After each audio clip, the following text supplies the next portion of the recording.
सभी अभिभावक को मेरा चरण स्पर्श है, मेरा प्रणाम है, मेरा प्रणाम स्वीकार कीजिए आप लोग।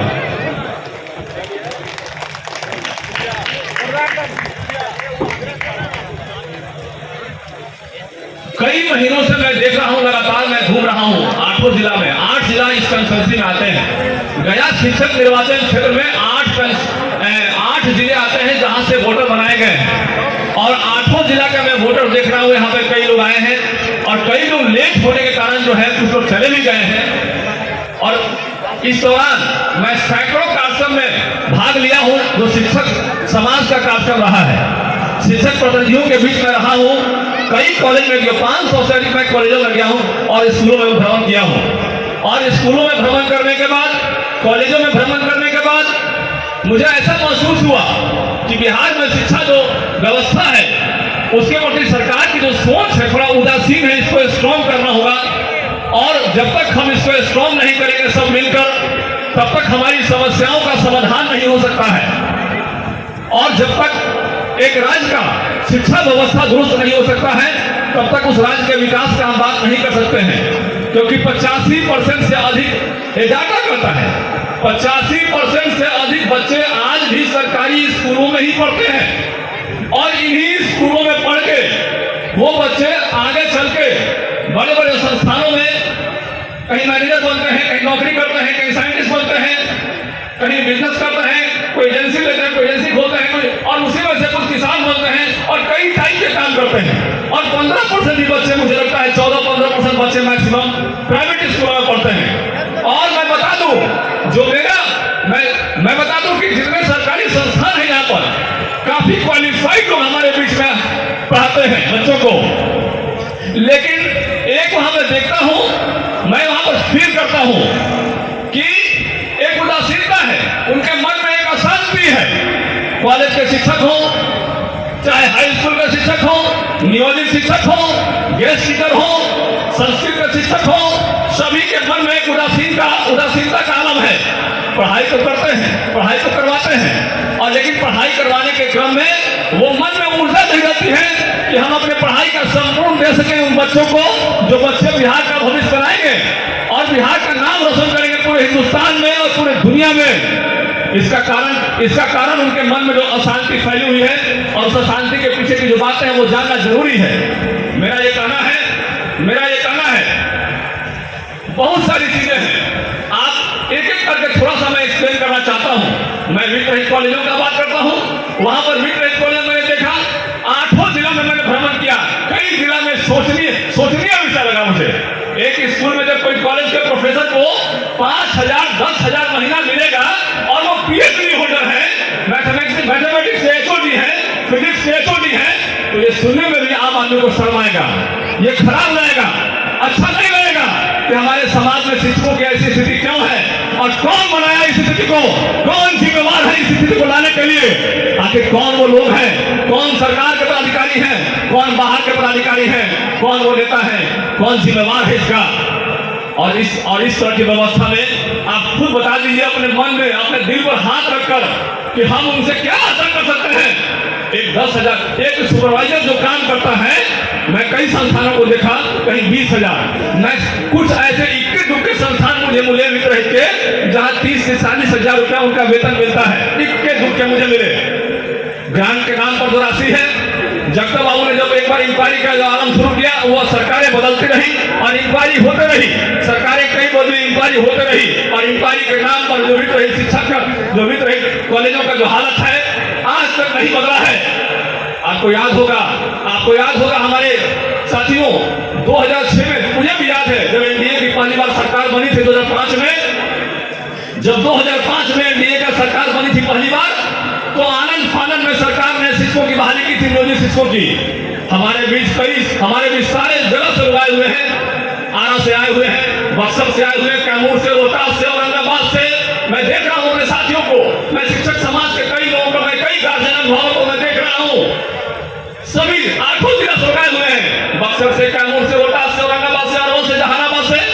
उस पर हमारे बीच बोले भी, अपनी मन को बैठा के बताए भी, लेकिन ये इन सारी चीजों में मैं देख रहा हूं, जब तक कोई समाधान हम नहीं कर पाते हैं मजबूती से, और तब तक ये निराशा दूर नहीं होगी, और तब तक हम ये आशा भी नहीं कर सकते हैं, एक आम आदमी ये आशा नहीं कर सकता है कि सरकारी संस्थान जो वित्तीय संस्थान है वो ठीक से हमारे बच्चों को पढ़ाए। नहीं ऐसा कर सकते हम लोग। हमारे बीच के लोग यदि आशा करते हैं कि 10,000 महीना हम PhD होल्डर को देंगे और मैथमेटिक्स के HOD है और उनसे बहुत बढ़िया शिक्षा लेंगे, तो ये आप और हम आशा नहीं कर सकते हैं। निश्चित रूप से उनका भी ध्यान रखना, उनके भी बाल बच्चे हैं, उनके भी परिवार है, उन परिवार का भी हमें ध्यान रखना होगा।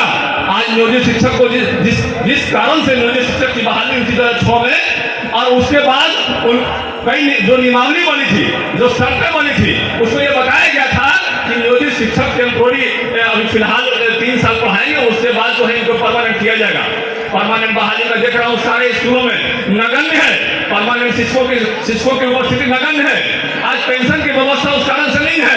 राजकर्मी के दर्जे की बात करते हैं हम, राजकर्मी का दर्जा नहीं मिलने से बहुत सारी समस्याएं हैं, चाहे छुट्टी की समस्या हो, ट्रांसफर की समस्या हो। मैं देख रहा हूँ गेस्ट टीचर जो है मधुबनी से आकर यहाँ पर हमारे यहाँ काम करते हैं, आरा में, मधुबनी से आकर काम करते हैं गया में, और गया में काम करने के दौरान जब मेरी उनसे मुलाकात हुई, जब बात हुई, तो उन्होंने बताया कि 18,020 का मैक्सिमम पैसा मिलता है, उसमें 10-12 हज़ार तो खर्चा हो जाता है, और 8,000 में हमको अपना परिवार और हमारा व्यवस्था या पूरा परिवार चलाना पड़ता है। आप खुद सोच लीजिए साथियों, हमारे भारतीय जनता पार्टी के भी बहुत सारे कार्यकर्ता हैं, आप भी सोच लीजिए कि क्या 8,000 में वो अपने पूरे परिवार को चला सकते हैं? निश्चित रूप से सवाल का जवाब आएगा, नहीं चला सकते हैं। तो उनकी समस्याओं को दूर करने का जिम्मा हमें लेना होगा, उन समस्याओं को सोल्व करने का जिम्मा लेना होगा।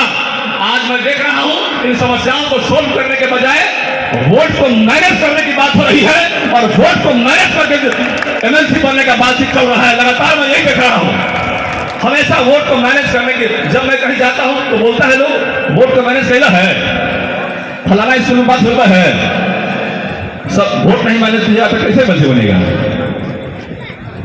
मुझे लगता है कि ये वोट का मैनेजमेंट ही MLC तय करता है। तो फिर हमारे बीच ये आसपास का संवाद की जरूरत क्या है? फिर जरूरत क्या है ये? लेकिन हमें मजबूती से इन चीजों पर विचार करना होगा, हमें मजबूती से इन चीजों पर विचार करना होगा, और तभी जाके हम मूलभूत समस्याओं का समाधान कर सकते हैं।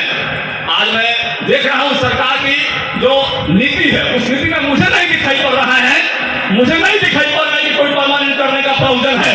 ट्रांसफर के लिए मैं कई स्कूलों में भ्रमण किया, यही रसलपुर में, यहाँ पर पटना के बेली रोड से दीदी शिक्षा दीदी मिली मुझे, और भीषण ठंड में बोली कि मैं 4 बजे भोर में पटना से चलती हूँ और 9 बजे रात्रि में मैं वापस पटना जाती हूँ।